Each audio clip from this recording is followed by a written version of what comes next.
Info کے ناظرین السلام علیکم۔ آج کی ویڈیو میں آپ کو بتائیں گے کہ کیسے ارمینیا نے امریکہ کی ثالثی کی پیشکش کو بھی جوتی کی نوک پر رکھ دیا۔ ارمینیا نے ایک ماہ میں تیسری بار جنگ بندی معاہدے کا پاس نہ رکھتے ہوئے اسے ردی کی ٹوکری میں ڈال دیا۔ امریکی صدر ڈونلڈ ٹرمپ کی خوشی پل بھر میں ہی ختم ہو گئی۔ ارمینیا نے ایک بار پھر شہری آبادی کو نشانہ بنانا شروع کر دیا۔ آذری فوجی جوانوں کی پیش قدمی جاری۔ آذری فوج نے دشمن کو چاروں شانے چت کر کے رکھ دیا۔ مزید کئی دیہاتوں پر آذری فوجیوں نے کنٹرول حاصل کر کے پرچم لہرا دیے۔ ویڈیو میں آپ کو یہ بھی بتائیں گے کہ ارمینیا کی جانب سے تیسری بار جنگ بندی معاہدے کی خلاف ورزی کرنے پر ایسا کون سا اعلان کیا گیا کہ روس اور امریکہ سمیت پورے یورپ میں ہلچل سی مچ گئی۔ ویڈیو میں آگے بڑھنے سے پہلے نئے آنے والے دوستوں سے گزارش ہے کہ چینل کو سبسکرائب کر لیں اور گھنٹی کے نشان کو ضرور دبائیں۔ ویڈیو کو واٹس ایپ گروپس اور فیس بک پر بھی ضرور شیئر کر دیں۔ ناظرین کرام، امریکہ کی ثالثی نے بھی کوئی کام نہ دکھایا۔ ارمینیا نے ایک ماہ میں تیسری بار جنگ بندی معاہدے کی مخالفت کرتے ہوئے اسے ردی کی ٹوکری میں ڈال دیا۔ کیا جنگی جنون میں مبتلا ارمینیا اس جنگ کو لمبے عرصے تک جاری رکھنا چاہتا ہے؟ ارمینیا کس کی شہ پر بار بار جنگ بندی کے معاہدے کو ختم کرنے کی کوشش کر رہا ہے؟ کہیں روس تو ارمینیا کو یہ جنگ جاری رکھنے پر تو نہیں شہ دے رہا؟ اگر ایسا ہے تو پھر اس جنگ میں روس کے کون سے مفادات آذربائیجان اور ارمینیا تنازع کے ساتھ جڑے ہوئے ہیں؟ ارمینیا جس کا اس جنگ میں ابھی تک اربوں ڈالرز کا نقصان ہو چکا ہے اور اس کے سینکڑوں فوجی بھی ابدی نیند سو چکے ہیں، پھر بھی ارمینیا کیوں جنگ بندی معاہدے کی خلاف ورزی کر رہا ہے؟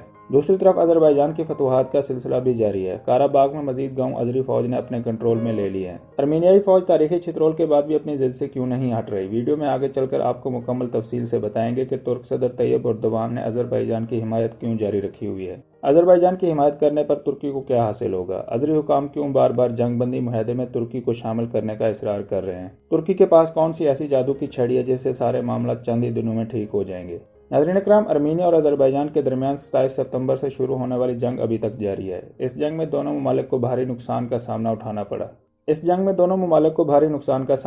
پڑا۔ جنگ بندی کے لیے روس نے بھی 2 بار کوششیں کی۔ ماسکو میں 2 بار جنگ بندی کا معاہدہ ہوا، لیکن یہ معاہدہ چند لمحوں بعد ہی ختم ہو گیا۔ ماسکو کی کوششوں کے بعد امریکہ کی اس جنگ میں انٹری ہوئی اور دونوں ممالک کو مذاکرات کی میز پر لایا گیا۔ امریکہ کے وزیر خارجہ کی موجودگی میں دونوں ممالک کے درمیان جنگ بندی پر اتفاق کیا گیا۔ امریکہ کی جانب سے جاری کردہ مشترکہ اعلامیہ میں ارمینیا اور آذربائیجان کی حکومتوں نے اتفاق کیا کہ فائر بندی پیر کے روز مقامی وقت کے مطابق 8 بجے عمل میں لائی جائے گی۔ جنگ بندی کے اس معاہدے پر امریکی صدر ڈونلڈ ٹرمپ بھی خوشی سے پاگل ہو رہے تھے اور اس خوش فہمی میں مبتلا ہو گئے کہ جو کام روس نہیں کر سکا وہ امریکہ نے چند لمحوں میں ہی کر دکھایا۔ امریکی صدر ڈونلڈ ٹرمپ نے فوراً سماجی رابطے کی ویب سائٹ پر ٹویٹ کرتے ہوئے بتایا کہ امریکہ کی ثالثی کے بعد دونوں ممالک آذربائیجان اور ارمینیا جنگ بندی پر متفق ہو چکے ہیں۔ لیکن امریکی صدر کی خوشی اور امریکہ کی جنگ بندی کی کوششیں بھی زمین بوس ہو کر رہ گئیں اور ارمینیا نے ایک بار پھر جنگ بندی معاہدے کی خلاف ورزی کرنا شروع کر دی۔ ارمینیا کی جانب سے 27 ستمبر سے لے کر اب تک تیسری بار جنگ بندی معاہدے کی خلاف ورزی کی گئی۔ ناظرین کرام، اس جنگ میں جانی اور مالی نقصان کی صورت میں دونوں ممالک ابھی تک یہ خمیازہ بھگت رہے ہیں۔ ارمینیا کی طرف سے یہ خبریں آ رہی تھیں کہ ان کے 1000 کے قریب فوجی ہلاک ہو چکے ہیں۔ روسی صدر نے بھی اپنے ایک بیان میں کہا تھا کہ اس جنگ میں ارمینیا کے فوجیوں سمیت 5000 شہری ہلاک ہو چکے ہیں۔ آذربائیجان نے اپنی فوجیوں کی ہلاکتوں کے حوالے سے کوئی خاص اطلاعات میڈیا کو نہیں دی۔ اس حوالے سے آذری حکام کا کہنا ہے کہ جنگ ختم ہونے کے بعد وہ اپنے فوجیوں کی ہلاکتوں کے بارے میں مکمل تفصیل سے بتائیں گے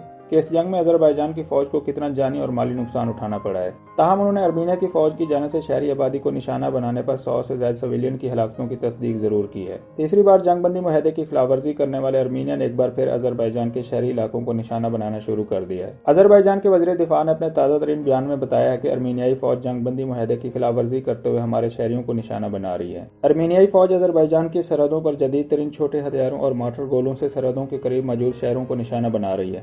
ناظرین اکرام، ارمینیا کی فوج کی جانب سے جنگ بندی معاہدے کی خلاف ورزی کرنے پر اور شہری آبادی کو بار بار نشانہ بنانے پر آذری فوج بھی حرکت میں آ گئی۔ آذری فوج نے ارمینیائی فوج پر مزید شدت سے چڑھائی کر دی ہے۔ ارمینیائی فوج دم دبا کر میدان چھوڑنے پر مجبور ہو گئی۔ آذری فوج اپنے متنازع علاقوں کا کنٹرول واپس لینے کے لیے سر دھڑ کی بازی لگا رہی ہے۔ آذربائیجان نے قاراباغ میں مزید 13 گاؤں اپنے قبضے میں لے لیے ہیں۔ قاراباغ میں آذری فوج نے اب تک 120 سے زائد گاؤں، ایک شہر اور 2 قصبوں کو بھی آزاد کروا لیا ہے۔ اس جنگ میں ارمینیا کا دفاعی ساز و سامان بھی راکھ کا ڈھیر بن گیا۔ ارمینیا کے ڈرونز بھی ارمینیائی فوج کی طرح ٹھوس ہوتے جا رہے ہیں۔ گزشتہ 24 گھنٹوں میں آذربائیجان نے جدید ٹیکنالوجی کا استعمال کرتے ہوئے ارمینیا کے 5 ڈرونز مار گرائے ہیں۔ آذربائیجان کی وزارت دفاع کی جانب سے ایک بیان میں بتایا گیا کہ آذری فوج نے 5 ارمینیائی ڈرونز کو زمین بوس کر دیا جو آذربائیجان کی فضائی حدود کی خلاف ورزی کر رہے تھے۔